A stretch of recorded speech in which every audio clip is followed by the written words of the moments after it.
Number 7, natural hair crime. Everybody I know who wears natural hair thinks, oh yeah, and I know what to do. I'm the expert. I can manage my hair. And I get parents come here all the time asking me, what should I do with my hair? With my child's hair. My child's hair is like this, and I'm trying to do this and do that. Please, if you don't know what you're doing, can you just go to an expert? Could you go to someone who makes it their business to care for natural hair? I mean, I had a client recently who was relocating to another country, and I've been working with her hair for as long as. And that was one of the biggest things she was struggling with. How is she going to find someone else who can look after her hair?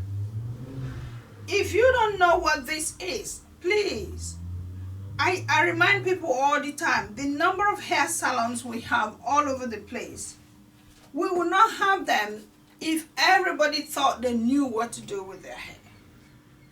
So yes, this is one of the areas where I'm trying to train as many people as possible with natural hair care. Do not try to manipulate your natural hair by yourself or your child's natural hair, because then I hear people all the time saying, it was so difficult, I had to cut it. It was so difficult, I put relaxer in it. If you don't know what you're doing, please seek a professional's help. Seek a professional's advice. Go to somebody who knows what they're doing, and they will guide you. You could contact me. I'm happy to, contribute or help people in whatever way. But please do not sit at home and try and manage this hair all by yourself. It is not as easy as you think it is. Natural hair is not easy at all to manage.